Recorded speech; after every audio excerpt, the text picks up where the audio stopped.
Hola María, ¿qué tal? Muy bien, ¿y tú qué tal, María? Pues muy bien, bienvenidos una semana más a Dos Bloody Marys, por favor. Juramos y perjuramos que ha sido decir vamos a grabar y se ha subido este ser aquí encima. O sea, ha estado todo el rato sentadito en el sofá, así vamos a grabar y se vino. Aquí está. ¿Qué tal María? ¿Qué tal tu semana? Bien, la verdad ¿Sí? que iba a decir tranquila, pero no No la definirías así. la definiría así realmente. Ha estado llena de mucho ajetreo laboral, mucha gente, mucho trabajo, pero nada más allá. Bien. El otro día casi me desquicio, pero ¿Por qué? porque tenía mi descanso, Ajá. había habido mucha gente, había estado como muy agobiada y como quiero desconectar. Comí en 3 segundos para ir a tomarme mi café tranquila. La cafetería estaba llena y me tocó delante de una familia que inicialmente estaba hablando de cosas tan interesantes como, hombre, claro, el patrimonio hay que cuidarlo bien porque eso es lo que nos va a quedar. Y es como, Hombre, si lo tienes, sí. claro, no es que no esté de acuerdo yo con ellos, por supuesto, hay que Mi cuidar el patrimonio es el gato. Mi patrimonio, sí. Y que todo muy bien, ¿no? Yo allí como, oh, me parece interesante, está bien, voy a ver si escucho cómo conseguir patrimonio. No, haberle dicho, sí, gasta el patrimonio aquí, ven. Vente Te voy a conmigo. decir dónde gastarlo. Pero no llegó ese momento, llegaron los niños y tenían un niño encantador. Pero por culero. Es que no es que llorara, no era de esos niños que lloran, sino era de esos niños que hacen... Cuento, que tienen cuento también un poco, ¿no? Todo, no era llanto, era eso. Ese soniquete durante 20 minutos seguidos. Qué bonito. Y qué bonito lo van a escuchar nuestros oyentes, Sí, ese ¿verdad? llanto. Como... sí, ha sido directo al micro. Fantástico. Sí. Y era, ¿qué te pasa? No llores. Como no está llorando. Está haciendo drama. Drama. Apúntalo a teatro y lo mismo el niño te sale actor. Sí, seguro, ¿eh? Bueno, a ver, tenía que haber echado alguna lagrimita o algo para ser más creíble para la gente de afuera. Ya. Pero bueno, más allá de eso, que nada, desquiciante un poco, pero es el tipo de niño que acompaña a ese tipo de familia habitualmente. Sí. Así. Sí. Pero poco más, no tengo nada más así que digas tú, salseíto, ni nada. Bien. ¿Qué tal tu semana? Pues mi ¿Cómo ha ido? semana no tenía nada que contar y sigo sin tener nada que contar como tal, porque lo que te voy a decir es la verdad que mis paranoias de cada día, ¿vale? Porque yo hoy, por ejemplo, he aparcado a tomar por tal y he tenido que andar un buen trecho y mientras tanto iba yo pensando en mis cosas y mis cosas son como, por ejemplo, que esta mañana leí una historia de Eva Soriano, que Eva Soriano, a ver si me comisiona porque la menciono ya 2 veces, sí. Que decía que la habían publicado en el ABC una frase que ella dijo, que es como, iba Tinky Winky, que es como que iba borracha, ¿no? Y claro, me acordé de los Teletubbies y espérate, y no me había drogado todavía esta mañana, ¿vale? Me acordé de los Teletubbies y de que Tinky Winky la verdad que era bastante siniestro. Para mí el lila. Vale. Y que yo era Po. Po era la roja, ¿no? Po era la roja porque yo ahora mismo soy de estatura media, pero de pequeña era muy chica, ¿vale? Entonces era Po. Y mi prima Gloria era Lala porque ella era Lala era amarilla, era divina.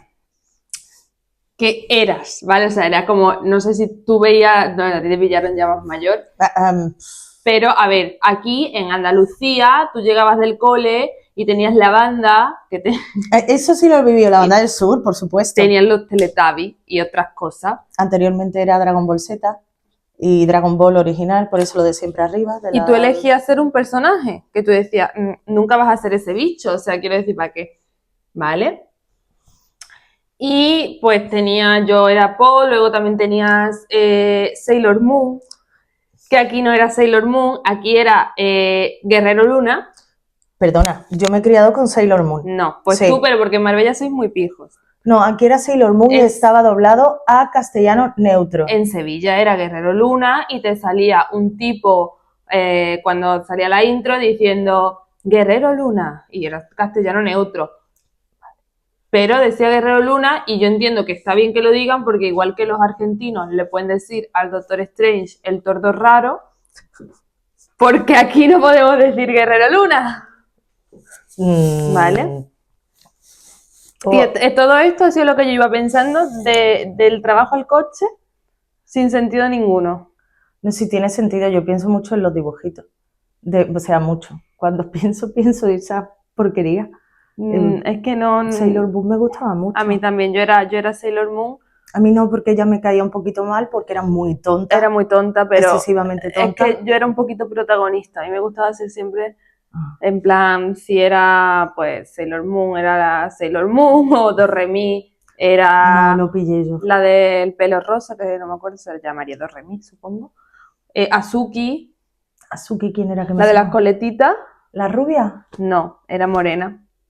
Y el novio se llama Mike. Iba con un paraguas súper triste en la intro. No. ¿No? No. Sakura. Cazadora de cartas, esa me gustaba. Me encantaba Ali. A mí también. Yo era Sakura. Hombre, por supuesto. Pero es que el primo de mi primo era... que era un año mayor que yo, era la fotógrafa. La modista. La modista. Ella creativa, preparada para todo siempre. Sí. Qué bonito. Sí.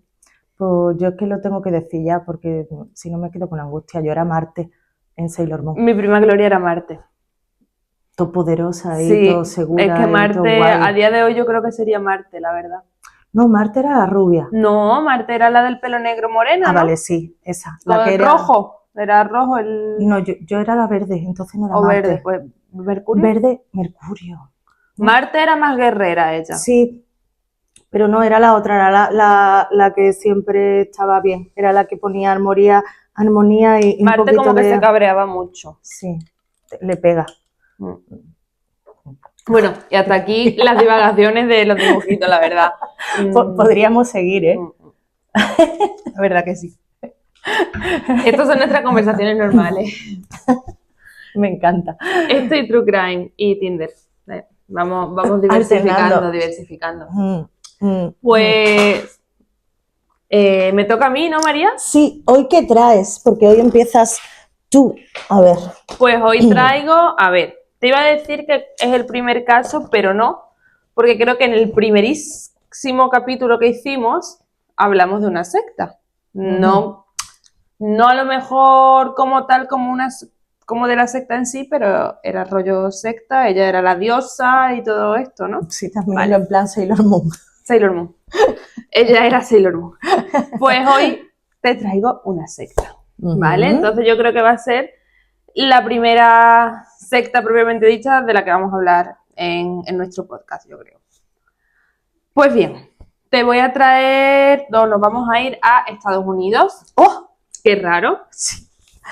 El lugar donde pasan cosas. El lugar donde pasan cosas y hay sectas. Y el otro día en el capítulo, no me acuerdo cuál ya, pero te mencioné así como por encima la secta esta y dije, uy, pues me la voy a traer, ¿vale? Si no fue en el último, fue en el anterior. Sí, o sea... algo que como que lo hablamos. Entonces te traigo al Templo del Pueblo. Suena súper bonito. Pues escucha, muy bonito.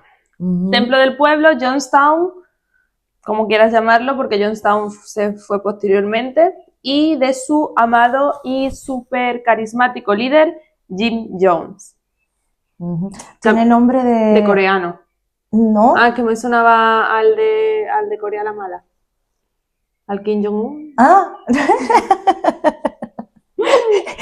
Mi cerebro no ha llegado a Corea la mala. No ha llegado hasta ahora, ¿vale? Ha tenido un proceso de ralentización. No, que tiene nombre de rockero, o sea, de grupo de banda de rock también de los 70. Un poco. Bueno, él es de los... del 31. Jim Jones nació el 13 de mayo de 1931 en Indiana. De nombre de pila, James Warren Jones. Jim Jones.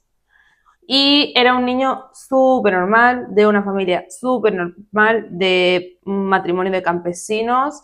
Ella era escocesa y él galés, inmigrantes los dos. Y no hay, en la infancia de Jim Jones no hay nada reseñable, era una infancia muy normal y no hay ni reseñable ni no reseñable, es que no hay información, ¿vale? Sí, era otra época, tampoco se recababa información de los niños, claro, mucho, ¿no? Como... Lo que pasa que es verdad que a medida que Jim Jones iba creciendo, iba desarrollando mucho sus ganas de ser protagonista, ¿vale? De oratoria, de rodearse con gente, era muy carismático, le gustaba, le encantaba inventarse cosas, tipo, él decía que era descendiente directo de los indios cherokees. Tu madre es de Escocia y tu padre es galés. Lo mismo se me ha olvidado el nombre, el de Pocahontas, el John Smith. Del John Smith, lo mismo, pero de... Esto nunca se pudo probar. Él lo decía, pero esto nunca se pudo probar, ¿vale? Y bueno, él iba contando esas cositas y la gente pues se ve que lo creía, ¿vale? Le molaba, ¿no? Sí, le molaba. Con 18 años se casó con Marceline Baldwin, que era enfermera, y se empezó a interesar por los predicadores, preachers, ¿vale? A él le encantaba la forma de hablar que tenía, cómo hacían que la gente lo escuchara, y decidió, a la vez que... cuando terminó la carrera, digamos, decidió pues hacer, no sé cómo es esto, hacer el curso de predicador. Ajá, ok. Y se unió a la iglesia metodista como auxiliar de predicador, supongo. No sabía que existía esta profesión. ¿Vale? Yo tampoco, primera noticia, la verdad, auxiliar de predicador, está muy bien. Si a ti se te olvida un dato, ya está la auxiliar ahí para llegar, ¿no? Claro, te lo dice él. Interesante. Un segundo. Vale. Porque no sé si se habrá parado. No, es que me han llamado. Ah, vale. Vale. Así como dato random, a Jim le encantaba los coros negros, la música gospel y, como he dicho, la manera de hablar de los predicadores, ¿vale? Le gustaba el mundillo ese. ¿Qué pasa? Con 20 años se une al Partido Comunista. Tú sabes que los comunistas... Un poquito ilegal allí, ¿no? No, ya no es que sea ilegal, no sé si era ilegal o no, pero que los comunistas y la iglesia son como dos polos opuestos, ¿no? Sí, sí, sí. Pues él tenía ideas comunistas, pero a la vez fe en Dios. Bueno, ¿vale? No está... O sea, no tiene por qué ser... Sí. Era lo común, pero no tiene por qué serlo. Sí. O sea, puede haber de todo. No. Las ideas comunistas dicen que la religión es el opio del pueblo. La religión no... Sí, pero bueno, hay muchas otras cosas y al final siempre conocemos... Claro, pero él era muy extremo de un lado y muy extremo del otro. Él era muy comunista y muy, pues, de... Fanático religioso. Fanático religioso, metodista. Que me pierdo con las religiones. Es que hay muchas ramas en Estados Unidos. Sí. Pues en 1955, tan pronto como a Jim le dieron el diploma de predicador, fundó su propia congregación, que no religión, ¿vale? O sea, tú sabes que en América pues hay diferentes iglesias, congregaciones, y si tú eres de California, pues lo mismo puedes ir a la congregación del norte, del sur, de wherever, ¿vale? Pero todos eran la misma religión en ese momento. ¿Vale? Es cierto que después vamos a ver que se va desviando, pero ahí era esa religión. Vale. Y le pone a su congregación el templo del pueblo, ¿vale? La verdad que fue un boom en el sentido de estaba todo el mundo encantado con la labor de Jim, ¿vale? Rechazaba cualquier tipo de racismo, apoyaba el movimiento de los derechos civiles a favor de los negros, organizaba colectas benéficas para ayudar a la gente sin techo, a los drogadictos, a las prostitutas, a toda la gente que estaba en la calle, ¿vale? Pero al resto de congregaciones protestantes le empezó, no sabemos muy bien si era por tema de envidias, porque todo el mundo quería formar parte de esta congregación, que yo creo que van por ahí los tiros, pero empezaron como a echar mierda de Jim por sus ideas comunistas, porque decía que era muy radical todo lo que hacía. Bueno. Es que ayuda. Es que ayuda está muy feo. Entonces aquí él ya se vino un poquito más arriba y aquí es cuando empieza sobre todo a separarse de lo que viene siendo el metodismo como tal. Y él empezó a decir que la Biblia le comía lo que viene siendo esas partes, ¿vale? Y que él era un ser tan divino y superior como el mismo Jesucristo. Ok. ¿Ok? Porque él ahí es nada. lo vale, exacto, ahí es nada. Para que te hagas una idea, en 1965 la congregación de Jim tenía unas 150 personas que lo seguían sin preguntar a ningún sitio, ¿vale? Y aquí Jim dijo, ¿por qué no nos vamos a California? Allí hace mejor clima. La verdad que sí. Allí el clima mediterráneo, como él quería montar una granja escuela. Para hacer pan. Para hacer pan. Se fue a California, a Ukiah, exactamente, o Ukiah, no estoy segura. No conozco California. No voy a ser yo quien te corrija. A fundar una comunidad agraria totalmente cerrada y autosuficiente. Y todos los seguidores dijeron, of course, querido, vamos, ¿vale? Vale. Y se fue a montar la granja escuela. Todo muy bien. Pero Jim se dio cuenta que la congregación no crecía, porque claro, ellos estaban allí encerrados. Entonces él quería que su palabra se extendiera por todos lados y allí no hacía eso, no funcionaba. Así que a principios de los 70 decidieron irse de allí y dividió la congregación en 2 ciudades, en Los Ángeles y en San Francisco. Y les dijo, oye, predicar mi palabra, ¿vale? La sede principal del Templo del Pueblo estaba en San Francisco y allí se hizo muy famoso porque nuestro querido y amigo Jim era también brujo. Curandero, ¿vale? Vale. Hacía curaciones de fe. Qué bonito. ¿Me curas la fe?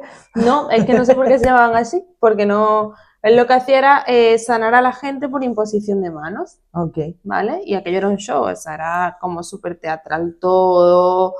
La que se levanta de la silla de ruedas y anda y todas esas cosas, ¿no? Así era. Qué bonito. ¿Te acuerdas que te dije que en 1965 eran unos 150 miembros? En 1974 eran más de 3.000. ¡Wow! Sin Instagram y sin nada. Qué capacidad de convicción, de palabras, Que la gente además eso lo seguía, ya te digo, vamos a California, sí, no, ya California no, para acá, venga, vale, y la gente iba... ¿La gente tenía mucho dinero y no necesitaba trabajar o le sudaba todo para...? La mayoría de los seguidores de Jim eran negros, porque él era muy volcado en esto, en la causa, contra el racismo, digamos. Sí, que la época era chunga todavía. Es chunga. Muchas mujeres, muchos niños y gente más o menos vulnerable en ese sentido, ¿vale? Vale, sí, que a lo mejor no tenía dónde ir. No, pero tampoco, porque luego había familias normales que le donaban su dinero. Había un poquito de todo, ¿vale? Vale. De hecho, allí lo apoyaban también importantes líderes políticos. De allí de San Francisco, perdón. El alcalde de San Francisco y uno de los concejales seguían, digamos, a Jim o lo apoyaban mucho porque veían muy importante la labor social contra el racismo y la discriminación que Jim estaba llevando a cabo. Entonces, era como muy bien visto él allí. A ver, eso me parece bien a mí también, ¿eh? Yo creo que todo, pero todo no era tan bonito, ¿vale? Algunos fieles comenzaron a rebelarse, hicieron denuncias a la prensa. Dijeron que Jim era, pues, que los obligaba a trabajo forzado, digamos, ¿vale? Explotación laboral un poco. Que, por ejemplo, si decían que querían dejar la congregación, los amenazaba, que les llegó a dar palizas a la gente que dijo de irse. Y bueno, la justicia hizo una pequeña llamadita a Jim, digamos, oye, ha pasado esto. Y a Jim pues le saltó la mosca, dijo, uy, no me fío no quiero que empiecen a investigarme, vamos a irnos otra vez. ¿Qué pasa?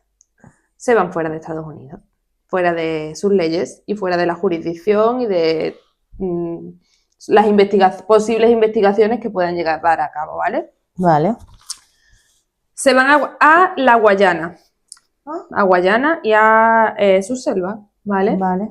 En el norte de América del Sur, muy cerca de Venezuela, es colonia de Holanda y de Gran Bretaña, pero es independiente desde el 1970, o sea, llevaba muy poquito tiempo siendo independiente y muy afín a las políticas sociales que predicaba Jim, ¿vale?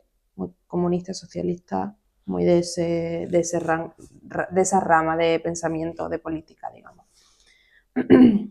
Jim les dice a sus seguidores: allí edificaremos un paraíso en la tierra, lejos de los Estados Unidos y de la sociedad capitalista.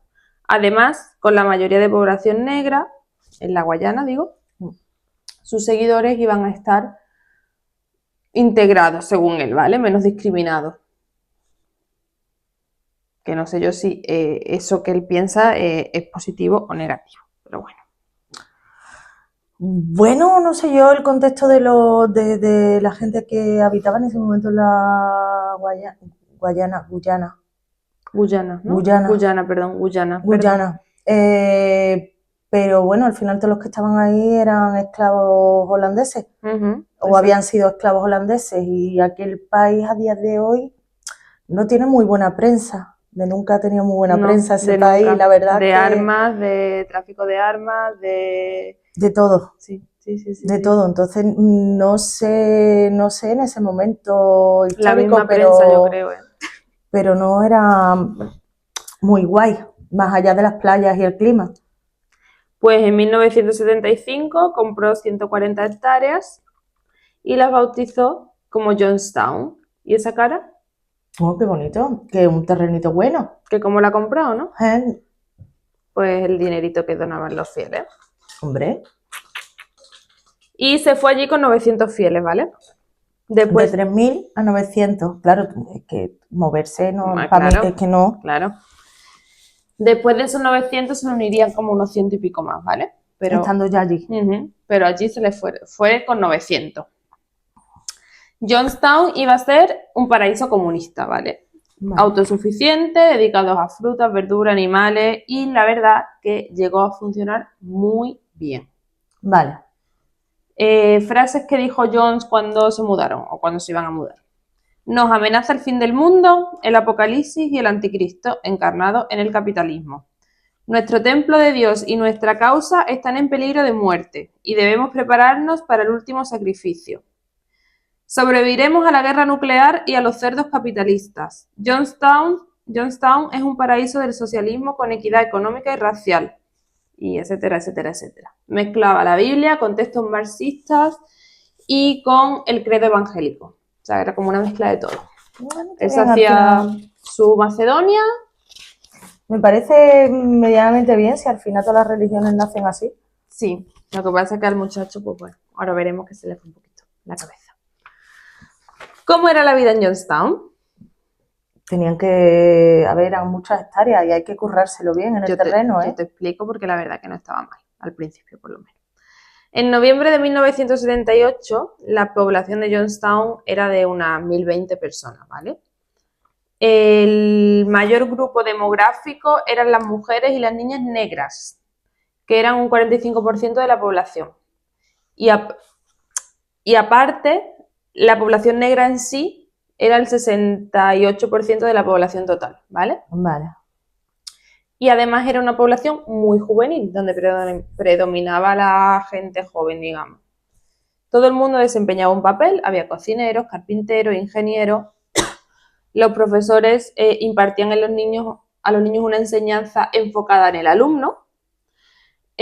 Asignaturas como matemática, lectura, historia de Guyana, que no sé yo, bueno. Bueno, pues está bien, es el país donde estás. Sí. Está bien.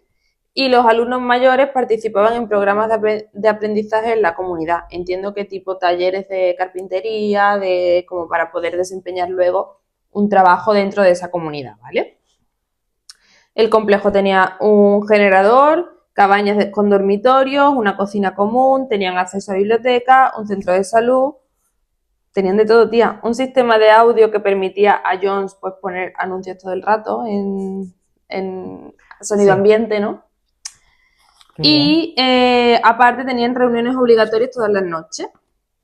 Los residentes participaban en diferentes actividades como equipos deportivos, grupos de danza, artes marciales, noches de cine, ¿vale? Y algunos al principio, bueno, ¿cómo se llama? En declaraciones posteriores han dicho que al principio es lo que digo, estaba súper bien. Decían, traían electricidad, construían casas preciosas en las que no teníamos que pagar nada, se ocupaban de toda la comunidad que necesitábamos, de nuestra atención médica, era algo absolutamente increíble, estábamos a salvo y seguros, era una gran utopía, la vida mejor, ayudándonos unos a otros como una gran familia feliz, ¿vale? Eso era la idea que ellos tenían y que querían que fuera. Pero el mundo de Yuppie no era el mundo de Yuppie. Porque, como hemos dicho, a John se le fue bastante la cabecita, ¿vale? Según los testimonios de exintegrantes de la secta, los mismos que han dicho que al principio pues estaban súper felices, las comidas consistían en arroz y legumbres. Bueno, también es típico de la zona. Acompañado de una proteína, pero... No, aquí arroz y legumbres de calidad inferior a lo que consumía Jim, que él comía comida refrigerada, aparte de la gente para que no lo vieran, ¿vale? Bueno, estaba bien por su parte esconderse, para no dar envidia. En febrero de 1978, la mitad de la comunidad tenía problemas médicos tipo diarrea, fiebres altas. A los miembros que tenían problemas disciplinarios, vamos a llamarlo, los metieron en una caja de madera de 2,5 metros por 1. Los que intentaban escapar, los drogaban para incapacitarlos. Los guardias armados patrullaban el pueblo a las órdenes de Jim para ver que no hay nadie que se salte las reglas. Los niños se entregaban al cuidado comunal y se referían a Jim como papá y solo se les permitía ver a sus verdaderos padres un ratito por la noche en la cena. Y aparte los adultos también llamaban padre a Jim. Se le decía padre y... no me acuerdo. Como cura, pero no era cura, era otra palabra. ¿No? Vale. El reverendo. El reverendo. La gente de los alrededores que había echado un poquillo el ojo por allí, ¿vale? Decían que había un hoyo de tortura, que el hoyo de tortura era un pozo, ¿vale? Donde Jim cogía a los niños que se portaban mal y los metía, como que los iba a meter, les decía que ahí dentro había un monstruo, pero realmente lo que había era un tío ahí abajo que le tiraba de las piernas a los niños y los niños cagados de miedo, tía. Y yo... ¡Qué cabrón! Está muy feo, muy feo. Está muy feo eso. Y bueno, se dice que a los niños más mayores como castigo les daba descargas en los genitales y los guardias, la policía de la Guyana intentó entrar e investigar esto, pero no los dejaron. Les confiscaban los pasaportes, secuestraban los medicamentos y los utilizaba en su propio beneficio. Trabajos forzados, como hemos dicho antes, y todo esto pues bajo amenaza de como te vayas te mato, cosas así, ¿vale? Y las cosas más locas, o la cosa más loca, yo diría, era lo que él llamaba las noches blancas, ¿vale? ¿Como Bad Daddy? ¿Se llama igual? No. The White Parties. Pero eso era droga, ¿no? La de White Party en tráfico de menores, vale. Droga, etcétera, abuso, por eso está ahora mismo en la cárcel. Sí. Pero todavía es... Presunto. Presuntamente. Vale. Pero como pues lo mismo cogió el nombre de aquí, ¿vale? Las noches blancas de este hombre eran simulacros de ataque contra Jonestown, ¿vale? En los que él daba a sus seguidores entre luchar a muerte o suicidarse colectivamente en forma de protesta, ¿vale? Ajá. Como un acto revolucionario, lo llamaba él. Y él instaba o animaba a la gente a que cogiera la opción del suicidio, ¿vale? Y les daba unas bebidas que se tenían que tomar, que era agua con azúcar. Pero ahí él veía quién era realmente fiel y realmente moriría por la causa, ¿no? Pruebitas. Son pruebas y casi cada 3 noches les ponía esto, digamos, ¿vale? Y ya era como un continuo. Ellos decían, gente, está aquí otra vez con el agua con azúcar, ¿vale? Pero él decía que, bueno, que algún día lo mismo sí que tenía veneno, ¿vale? En mayo de 1978, algunos de los seguidores de Jim consiguen escapar de Johnstown, del pueblo. Llegaron a la embajada americana allí en Guyana, les explicaron la situación, le dieron nuevos pasaportes y los llevaron de vuelta a Estados Unidos. ¿Qué pasa? Cuando llegaron a Estados Unidos, de hecho había una pareja que había dejado al niño allí. Cuando llegaron a Estados Unidos lo contaron a la prensa lo flipó en colores y Estados Unidos pues empezó a preocuparse bastante. Y una de las personas que más se preocupó por esto fue el congresista demócrata de California, Leo Ryan, que no sé yo si se interesó de verdad o estaba para las elecciones y dijo, me voy a ganar votitos, ¿no? Aquí que voy yo a ver lo que saco. Pero bueno, fuera cual fuera la intención, por lo menos quería actuar y actuó, ¿vale? Entonces, este señor, Leo Ryan, el 14 de noviembre del 78, se fue allí a Johnstown en compañía de periodistas y residentes del mismo sitio que de Guyana, digamos, ¿vale? Con el objetivo de contrastar si eran ciertas pues, las afirmaciones que esta gente venían diciendo, que eran desde trabajo forzado, tráfico de armas, palizas, tortura, tráfico de droga, de todo, ¿vale? Todo lo que te puedes imaginar, fraude fiscal. Hombre, ¿por qué quedarse en una cosa cuando puedes invertir en todas un poco? Pues él invertía en todo. Y llegó allí al templo del pueblo y el templo del pueblo abrió las puertas al congresista de par en par, ¿vale? Fueron recibidos con un desayuno de trabajo, que no fue Jim al desayuno, y entrevistaron a varios miembros de la secta y una de las asesoras del congresista dijo, eran casi todas mujeres jóvenes que dijeron que vivían muy felices, que esperaban casarse algún día con alguien de dentro de la secta. A la hora de la cena hubo un espectáculo musical presidido por Jim, ¿vale? Todo súper guay, súper bonito, la verdad que la gente estaba allí diciendo, mira, yo la verdad que lo que estoy viendo estaré más o menos a favor o participaré más o menos de esto, pero yo creo que la gente aquí está bien, que la gente está aquí porque quiere estar y que está bien. ¿Qué pasa? En la cena, uno de los miembros le da a un periodista un papelito. Y en el papelito ponía, sácanos de aquí, ¿vale? Vale. Bueno, antes de esto, ¿te acuerdas que te he dicho que había una pareja que se había ido y había dejado el niño atrás? Pues Jim sacó al niño, que por lo visto los padres se habían ido porque habían discutido con Jim porque Jim los obligaba a poner a los niños como hijos de Jim, ¿vale? Y ellos eran como, no, es mi hijo, tal, pues Jim los dejó irse con la condición de que dejaran por escrito que Víctor, que se llama Víctor el niño, era hijo suyo o algo así. Total, que Víctor le preguntó Jim le preguntó a Víctor delante de todo el mundo, ¿tú te quieres ir a Estados Unidos con tus padres? Y el niño dijo, no, yo quiero estar aquí porque aquí es donde estoy a gusto. Y después le dieron el papelito a este periodista. Vale.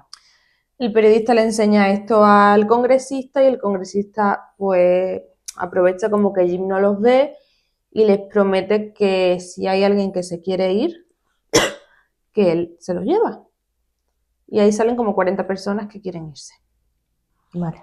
Él se compromete a alquilar un avión más grande y llevárselos a todos. Pero Jim todavía de esto pues se ve que no sabía nada. A la mañana siguiente llega el congresista otra vez al pueblo y dice, escúchame, que me llevo a tus seguidores que se quieren ir y que me los llevo. Se ve que a Jim ahí ya le cambió la cara un poquito. Uno de los seguidores atacó al congresista y le intentó rajar el cuello. Pero como que Jim dice, mira, ya está, si se quieren ir, que se vayan. No me hace gracia, pero ¿qué voy a hacer? ¿Vale? Si me queréis, irse. Si me queréis irse. Pero él sentía realmente que lo estaban traicionando. Pues se van de allí. La verdad que la tensión se podía cortar. Estaba todo el mundo allí que no sabía muy bien qué hacer. Llegan al aeródromo y se suben al avión. Bueno, llegaron al aeródromo como escoltados por miembros del mismo Johnstown, ¿vale? Los coches los llevaron allí. Se subieron al avión y uno de los que había desertado se sacó una escopeta y le pegó un tiro al congresista. No. Se lía tiros con todos, los que los habían escoltado sacan las pistolas y empiezan a tiros también. Y bueno, asesinaron al congresista, a 3 periodistas y a una de las desertoras. Hirieron a 9, pero como que se fugaron. Al congresista lo desfiguraron a balazos, o sea, tanto en el cuerpo como en la cara, o sea, una rabia. Y los que lograron escapar huyeron a campos cercanos y se escondieron durante 3 días, hasta que alguien los encontró, hasta que la ayuda llegó, ¿vale? ¿Qué pasa? A las noticias de los asesinatos del congresista le llega a Jim, ¿vale? Y Jim se asusta mucho. Él sabía que iba a pasar porque lo ordenó él, obviamente. Vale, no, yo no lo sabía. Sí. Perdón. No lo sabía, Lo yo estaba ordenó diciendo, él. se le ha ido la olla, dice, como ha hecho esto, pues uno tan fiel, no. Vale. Y se asustó mucho y reunió porque sabían que iban a ir a por él, básicamente, y reunió a todos sus seguidores, integrantes de su comunidad, y reiterando que las amenazas de los capitalistas, de los fascistas al paraíso, pues eran reales y palpables. Y dio un discurso, y ese discurso era: hemos obtenido todo lo que hemos querido de este mundo, hemos tenido una buena vida y hemos sido amados. El congresista está muerto. El congresista y muchos traidores están muertos. ¿Creen que nos van a permitir sobrevivir? No hay manera, no podemos sobrevivir. No vale la pena vivir así. Acabemos con esto ya, terminemos con esta agonía. ¿Vale? Y las enfermeras empezaron a repartir unas botellitas a todo el mundo. ¿De agua con azúcar esta vez? Vamos a verlo. Era de uva, sabía uva. Se la dieron a todos los integrantes, niños y bebés incluidos, ¿vale? Y Jim le dio instrucciones a las cabezas de familia, digamos, sobre cómo matar a sus hijos y a sus mayores. A sus ancianos. Usaron también como jeringas para obligar al niño a bebérselo, tipo tu madre te da el Dalsy de chica, pues lo mismo. Los miembros de la secta escuchaban estas instrucciones en silencio y después aplaudían, ¿vale? Algunos de los suicidas escribieron cartas como para intentar justificar esto. Por ejemplo, había una que era de Annie Moore, o Moore, no entiendo, que adoraba a Jones, y la carta decía: su amor por los seres humanos es insuperable, y fueron muchos en los que él puso su amor y su confianza, pero lo abandonaron y le escupieron en la cara. Rogaba que la carta no cayera en manos fascistas, ¿vale? Y morimos porque vosotros jamás nos dejarán vivir en paz. Todo esto quedó grabado en una cinta que la policía recogió después, el FBI recuperó después.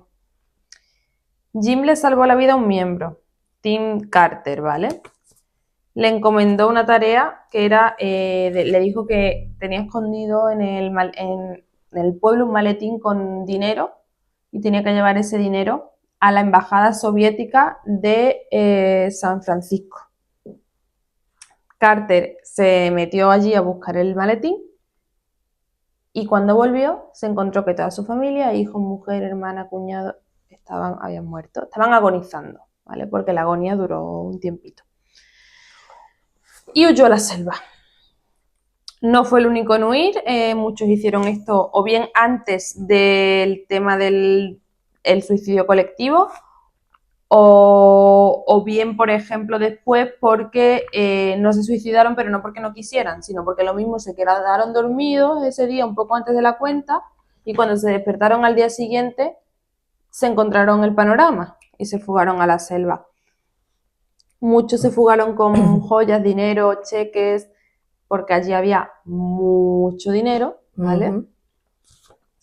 De hecho, se encontraron como 7 millones de dólares en cuentas extranjeras de Jim a posteriori, que fueron bloqueados, y se decía que tenían más dinero todavía en el extranjero, pero que esas cuentas eran secretas y que estaban apuntadas en una Biblia que él tenía. Pero esa Biblia nunca se encontró, ¿vale? Sobrevivieron 78 miembros de la secta, de 1000 y pico. Vaya, eso te iba a decir, digo, súper pocos, ¿verdad? Cuando las tropas guyanesas llegaron a Johnstown, encontraron un campo de cadáveres total. Había mujeres, niños, bebés, ancianos, de todo, ¿vale? Al principio dijeron hay unos 500, pero cuando realmente contaron había 918 muertos. De esos 918 muertos, 276 eran niños. Vale, una barbaridad. Habían muerto bebiendo un refresco no carbonatado en polvo, que se diluía en agua y que sabía a uva. Como el TAM. Como el TAM. Se llamaba Flavor Aid. Había sido mezclado con cianuro y almacenado en un enorme tonel de hierro de 200 litros, ¿vale? A los reticentes, desconfiados, gente que dijo, a lo mejor me viene un poquito mal suicidarme, le pegaron un tiro. Y a Jim Jones se lo encontraron con un tiro. No se sabe si él se reservó una bala para suicidarse y porque es menos doloroso, ¿no? O si uno de sus guardias se dio cuenta que Jim no se iba a suicidar porque eso que le dijera al otro, que se fuera con dinero para la embajada, les hizo pensar que quería fugarse. Sí. Y el guardia le pegó un tiro. Vamos a ver, todos tus fieles aquí matándote y tú te vas a... Nunca se va a saber lo que pasó, pero suena a esto, ¿vale? Pinta los segundos, sí.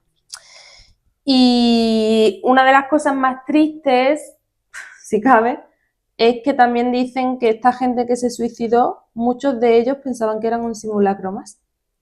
Claro, como una noche blanca, ¿no? Una noche blanca más. Ellos pensaban que era otra vez, otra prueba. Y hasta aquí el caso de Johnstown. ¿Lo conocías? Sí, pero no tan en detalle. O sea, sí que lo había escuchado. No sé si he visto una recreación, rollo documental o algo así, pero no tan en detalle. ¿Qué te parece, Jim? La hostia del protagonista y al final, pues, el poder siempre se corrompe, ¿no? Sí. Él tenía muy buenas ideas, hacía, o sea, ayudaba, tal y cual, hasta que por H o por B, a la mierda. Sí, tal cual. Vaya, oye. Míralo. Me parece tremendamente horrible que sean tan cabrones. O sea, que tú convences a todo tu súbdito, a todo tu pueblo de una cosa y que tú te vayas ahí de rosita, es como... sí. De no, hecho... tú ahí, el primero. Sí. En entrevistas posteriores que han dado exmiembros de la comunidad y tal, dicen, claro, lo tratan como un suicidio colectivo, pero no es un suicidio, es un asesinato. Es un asesinato, claro. ¿Suicidio de qué? Están coaccionados, coartados. Y muchos engañados. Y muchos engañados. Es que no es un suicidio colectivo. Es si no te matas, te mato. Sí. Si te vas, te mato. Y si todo te mato, entonces pocas opciones te quedan, ¿no? Ninguna. Qué terrible. ¿Y tú qué me traes? Pues mira, casualmente hoy te traigo también un caso de una secta. ¿Ah, sí? Sí. Esta es más pequeñita. Vale. Y este es el primer caso calificado como sectario en España. ¡Anda! Sí. María, otro caso español. Sí, increíble, pero los nombres son extranjeros. Ah, vale. Pues los protagonistas no son españoles en sí, pero vamos, ha sucedido en España y fue el primer caso como calificado eso como sectario. Vale. Aquí no fue algo tan bárbaro, bueno, fue una barbarie, pero no a gran escala. A gran escala, Ahí va. ¿No? De hecho, es el triple crimen de la familia Alexander. Vale. O sea, que ya sabes que son 3. 3. Me lo imagino. La historia pues parece sacada de una novela de terror, porque, a ver, el crimen se conoce como el crimen del siglo aquí en España porque fue como muy mediático. Ajá. Porque, ya te digo, el primero que en ser catalogado como sectario. Vale. Entonces movió muchísimo a España, movió muchísimo la prensa y demás. Entonces, pues vamos a conocer a la familia Alexander un poquito,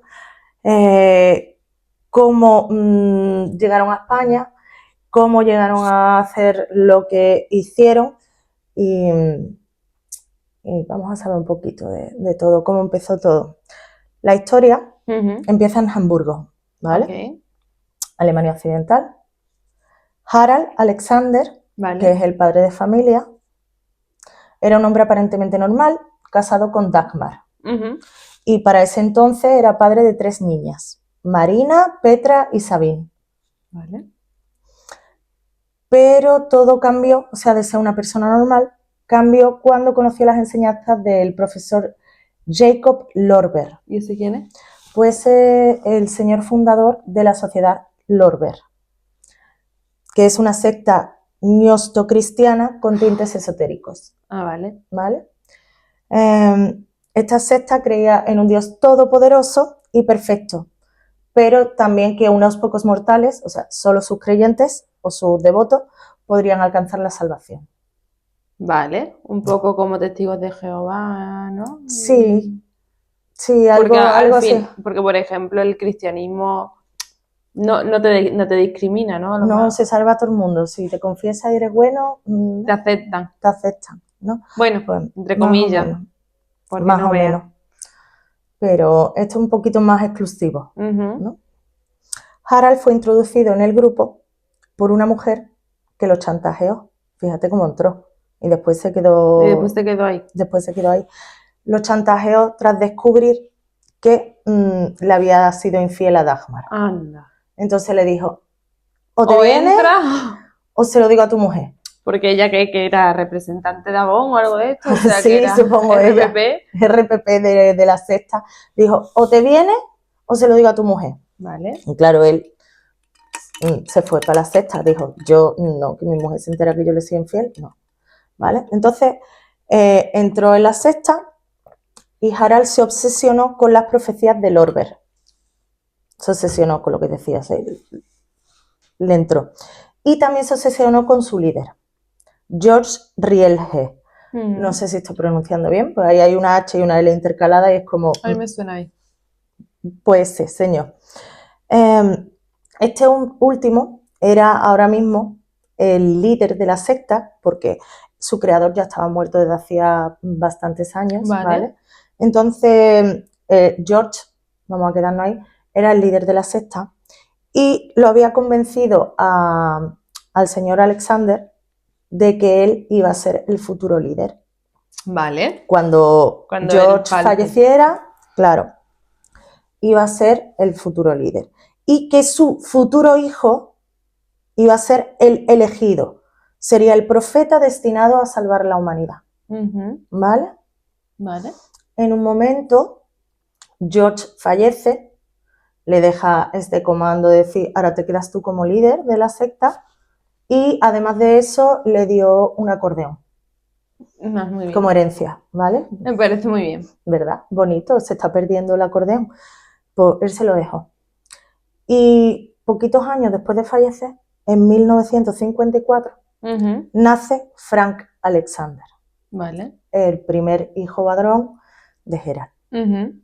¿Vale? El elegido. El elegido, efectivamente.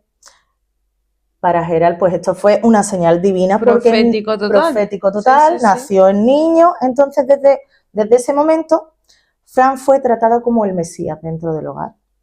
Sí, ya yo creo que si naces un niño de una familia de solo hermanas, eres el niño mimado, imagínate si encima tu padre se cree que eres el Mesías. Sus decisiones eran incuestionables, sus deseos eran órdenes y su influencia era total y absoluta. Desde su nacimiento. Qué coñazo de niño. Total. La vida dentro del hogar pues era todo menos normal. Ya me imagino. ¿Vale? Fran creció creyendo que él era especial, único y superior a todos los demás. Es que no habría quien lo aguantara, tía. Tendría que ser, es insoportable. Es que de ese niño que dice que hostia tiene el niño. Muchas, tendría que tener muchas. Cuando llegó a la adolescencia, ¿vale? Las reglas sectarias impidieron que tuviera contacto con personas externas al grupo. Esto derivó en una dinámica incestuosa. Comenzó a abusar física y sexualmente de su madre y de sus hermanas, con el, por supuesto, consentimiento de su padre, porque tenía que ser así, porque las mujeres que estaban fuera de su secta eran impuras.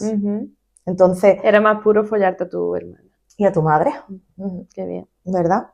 Las mujeres aceptaban estos abusos como parte del rol subordinado que tenían dentro de la secta y las creencias del grupo. Pero, o sea, toda la familia formaba parte de la secta. La madre, todo. Hombre, es que el padre de familia era el líder. Sí, es verdad. Y su hijo era el divino Jesús, vamos a llamarlo, o sea, era el Salvador. Imagínate si no iban a creer.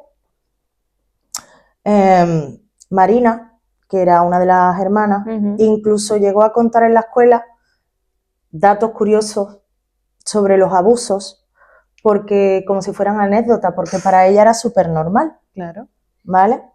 Esto alarmó pues, a los compañeros y a algunos profesores, que no desencadenó ninguna investigación concluyente, pero sí que empezaron a rondar. ¿Vale? Entonces, ¿qué hicieron? Pues cuando los rumores sobre la familia empezaron a extenderse por Hamburgo, los Alexander decidieron mudarse, porque ese niño debería ser, o sea, tiene que estar por encima de todo y tiene que estar a salvo siempre, porque iba a salvar a la humanidad, a los pocos elegidos. Entonces decidieron mudarse para evitar el escrutinio público, las investigaciones, las encarcelaciones y todo. Y en abril de 1970 llegaron a Tenerife. Ah, mira. Más calorcillo que en Hamburgo hace. Se instalaron en el número 37 de la calle Jesús de Nazareno, ¿vale? Concretamente. Y llegaron a Tenerife porque se los dijo el divino. Fue siguiendo órdenes. Ah, o sea, muy bien. Por supuesto, todo esto después de haber recibido una herencia familiar. Y además de mudarse a este terreno, también compraron un terreno, no sé las hectáreas, pero también con grandes dimensiones, en Los Cristianos, con la idea de crear... Los Cristianos ¿dónde? Es una zona de Tenerife. Vale. Con la intención de crear, pues también ahí, de crecer otra vez, porque habían abandonado a toda su secta allí. ¿Vale? En Tenerife intentaron aparentar normalidad. No les salió muy bien, pero bueno, lo intentaron. Los vecinos escuchaban cánticos, rituales extraños, entonces era como... Es que imagínate que estás en tu casa y empiezas a escuchar al vecino cantar y dar voces a las 3 de la mañana, yo qué sé. Y tocando el acordeón, por ejemplo. Y tocando el acordeón, que tiene un acordeón, ¿verdad? Es que... Total. Pero bueno, la gente no se metía mucho. Dice, bueno, estos alemanes son raros y ya está. Es que los alemanes son muy raros, sí.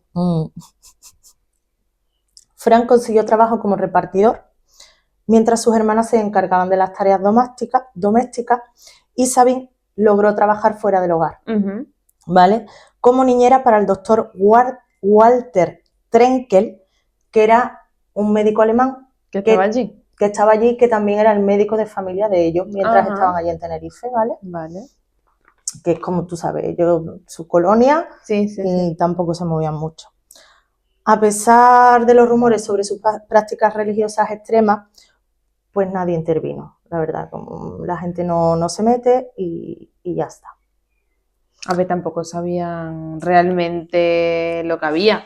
No, ya. Si ahí te dice que tu vecino pues le reza a un gato escayola, Tú lo dejas rezar claro, tranquilo, quiero ¿verdad? decir. Sí. ¿Qué daño le va a hacer rezarle a un gato escayola? Exacto. Pues yo supongo que la gente pensaría eso. A ver, en Alemania lo mismo se tenían que haber metido en cuanto Sí, esa niña en empezó a Alemania contar ya sí, en Alemania ya sí, pero me esos refiero datos. ya en Tenerife, te llegan gente que ni siquiera es española, que si aquí ya decimos qué raro es el guiri este, imagínate en los 70 que no habría tanto. No, supongo que no. Pues no, es que en Alemania tienen unas costumbres muy raras, dan voz a las 3 de la mañana, pero ¿quién se lleva a meterme? Al final, total. El 16 de diciembre de 1970, ¿vale? Ellos llegaron en abril, esto fue en diciembre. Sabine estaba trabajando fuera del hogar, estaba en casa del médico, Sí. ¿vale? Que esto fue clave para su supervivencia. En casa, Frank se le cruza en ese momento y afirma haber visto los ojos del diablo. Sí. En su madre. Eso. Mientras ella lo miraba fijamente con una sonrisa desafiante, según él. ¿Vale? Esto fue la prueba que él necesitaba para saber que su madre estaba poseída por el demonio. Está claro. Por supuesto, es que... Por favor, dudas. Total, ¿qué hace él? Sin media palabra, sin más nada ni más nada, coge una percha de madera del armario, lo que tenía a mano, y comienza a golpear brutalmente a su madre, mientras su padre... Ah, que el padre estaba allí. Toca el acordeón. Ah, muy bien. Y canta salmos religiosos, como si estuviera en misa. Qué bien. Y la madre, pues, Angelito, no se defendió. Porque ella quería que le sacaran el demonio. Seguramente era ese su mayor deseo, pero total, le estaba matando el Salvador, que era su hijo, adolescente, ¿vale? Entonces, murió de golpes en la cabeza por una percha. Qué desagradable. Sí, pero aquí no se queda, o sea, porque todo esto es... Eran 3. Sí, eran 3 y además ellos eran devotos religiosos. Padre e hijo mutilan el cuerpo de la madre, ¿vale? Le arrancan los pechos, lo cuelgan en las paredes. ¿A qué?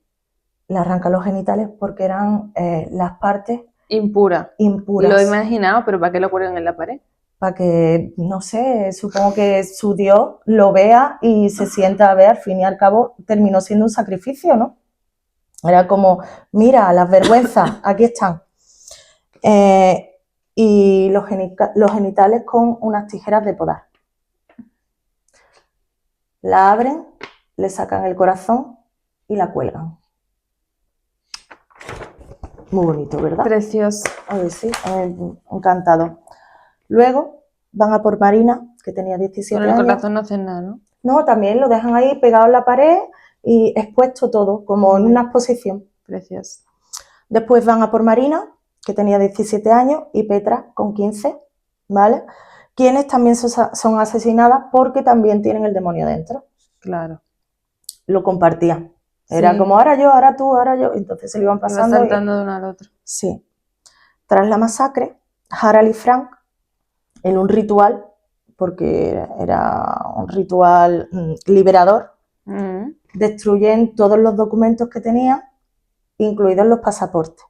Ajá, qué conveniente Es un ritual, y después intentan huir a Alemania. Claro. Súper listo. Súper listo, estando en una isla. A ver ahora cómo coge un avión. ¿A nado? Picha. Está tonto. Pues evidentemente no pudieron huir, porque... ¿No tenían ¿No nada? tenían pasaporte? Madre mía, la cabeza. Si los documentos, ¿a dónde se fueron? Pues se fueron a su terreno en Los Cristianos, a pasar la noche. Estaban pensando qué podían hacer, entonces se les ocurrió que el doctor George, donde trabajaba Sabine, podía ayudarlos. Cosas de la vida, ¿vale? O sea, ese señor al parecer también había estado en sus cosas religiosas, pero Pero como, más light, ¿no? Como así, soy el médico, yo te cobro, cari, yo voy a ver. Sí. Total, que fueron a buscar a Sabine Ujú. y al médico, que Sabine estaba pues en casa del médico, que estaba por allí, o sea, estaba por allí, que era niñera. Sí. Le confiesan todo lo ocurrido a Sabine, estando delante el médico George, y Sabine reacciona con total frialdad y abraza a su padre y abraza a su hermano como si no hubiera pasado nada, en plan de, te entiendo, tenía el demonio. No sé. El doctor, al escuchar esta confesión, Flipando en color ese hombre. Lo que hace que se queda callado como Tranquilo sí. Y tal, y llama lo que es a la, se me olvidó el nombre, a la policía y a la embajada alemana. Ah, vale. ¿Vale? Y automáticamente la policía va allí a casa del doctor y los detiene. Ellos dos, calladicos, no dijeron nada. Lo intentaron interrogar, nada. El 18 de diciembre, la policía llega al domicilio de los Alexander y tras el aviso del doctor. Y lo que encuentran pues es indescriptible. Es que no me lo puedo imaginar. Sangre por todas partes, cuerpos mutilados, la madre colgada, las hermanas no las colgó, simplemente las mutiló y colgó las partes de su cuerpo, pero no las colgó a ella. Pero la madre era, imagínate, abierta en Canadá, colgada. Precioso espectáculo. Claro, ellos pues están allí durante los interrogatorios, después de que hayan visto todos los cuerpos de la policía, les enseñen las fotos y demás, pues confiesan sin remordimiento y le dan los motivos. Claro que estaba el demonio. Efectivamente, entonces no tenían remordimiento alguno porque tenía justificación para ellos, ¿vale? El juicio fue histórico porque fue el primer crimen atribuido oficialmente a una secta en España y los peritos médicos concluyeron que Gerald sufría esquizofrenia, mientras que Frank padecía un trastorno inducido por su padre, que era el folie à deux. Hijo de Dios. Que se creía un dios, pero de verdad, o sea, él se lo creía. Y esto llevó al tribunal a declararlos inimputables, ¿vale? Por enajenación mental, sí, por loco. Esto tuvo mucho debate en la época porque, claro, querían llevar a pena de muerte, porque todavía se hacía el garrote vil aquí en España en ese momento, a Gerald, y a su hijo lo querían poner a 20 años de prisión, pues su hijo era súper menor. Claro. Pero 20 años por crimen cometido, ¿vale? Aunque fuera en una institución. Pero al final, con los psiquiatras y demás, determinaron que es que no. Y las caras son brutales, o sea, se les nota a la legua que no están bien. En los juicios es brutal. Total, que al final los declaran inimputables por enajenación mental y el 26 de marzo de 1972 fueron absueltos, pero recluidos en el Sanatorio Psiquiátrico Penitenciario de Carabanchel, ¿vale? Del que lograron escapar a principios de los 90. ¿En serio? En serio. Y desde se les perdió el rastro. ¿Ah, sí? Sí. Hijos de mí. Sí. Que lo mismo están aquí en Mar, bueno, ya habrán muerto. Se creen que se fueron a Alemania, pero se les perdió el rastro. En 1995 se hace una orden de búsqueda por la Interpol, pero se sigue sin conocer su paradero, si están vivos, si están muertos, nada. Y Sabine nunca se volvió a ver públicamente después del crimen. Sí. Su testimonio hubiera sido clave en los juicios, pero no llegó ni al juicio. También se cree que ella se fue a una iglesia en Alemania. Pero desapareció también. A ejercer de monja, pero desapareció antes de los juicios. Ella... no se sabe. Nada.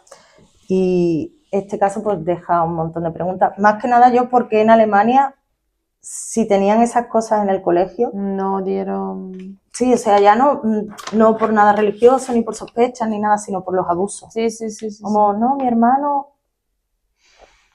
mi hermano pequeño tal y estaba... No sé si es por la época que no estaba esto tan regulado, tan vigilado, tan... O sea, ahora el mínimo detalle que se escucha, saltan todas las alarmas, se activa un protocolo y o se debería, se actúa. A lo mejor en esa época ocurría un poco como con la violencia de género, bueno, violencia machista, que ya no es violencia de género, que lo que pasaba en la casa nadie se metía, ¿no? Sí, pero no sé, joder. No, sí, o sea, estoy de acuerdo contigo totalmente. Pues nada, este es el caso del siglo que... Pues no lo conocía, la verdad, no lo había escuchado nunca. Era sectario. A ver, la matanza no fue... O sea, no fue lo típico para una secta. No, pero fueron por motivos religiosos. Sí. Y hasta dónde puede llegar la mente, la enfermedad mental, ya no tanto que también de ellos, pero de ellas. Quiero decir, hasta qué punto de su subordinación está sometida para normalizar eso. Sí, ella lo contaba en el cole como algo súper normal. Y para normalizar, entre comillas, incluso tu propio asesinato, porque si tú dices que... Sí. O el asesinato de tus hermanas, ¿no? De que te cuenten que... El padre, perdona, mientras mi hijo El Salvador asesina a mi mujer y a mis hijas, yo toco el acordeón y bueno, canto. Bueno, eso ya es otro nivel. Excuse me, no sé. Es que... Eso me ha recordado un poco a la Rosita, al exorcismo de Almansa. Sí, que es como, Dios mío, qué idea de olla tan grande. Y pero piensa bueno, que ese niño tenía 14 años en el momento que cometió el crimen. No hay que te iba a decir, por ejemplo, el exorcismo de Almansa estaban bajo sustancias psicotrópicas muy fuertes. Sí. Ahí no estaban bajo la influencia de nada. La madre al parecer miró mal al niño. Es que lo miró fijamente y con una sonrisa irónica. Qué fuerte. Y él vio los ojos del demonio. Pero que testimonio suyo salió de su boca. El demonio está en cualquier parte. Así es. Pues muy fuerte, la verdad. Y hasta aquí los casos de hoy, el capítulo de hoy. 2 sectas, María. 2 sectas, verdad. No nos hemos puesto de acuerdo, juramos. No. Muy sorprendentes las dos, muy diferentes entre sí. Y bueno, esperemos que os haya gustado. Entre comillas. Entretenido. Nos vemos la semana que viene. Gracias, chao.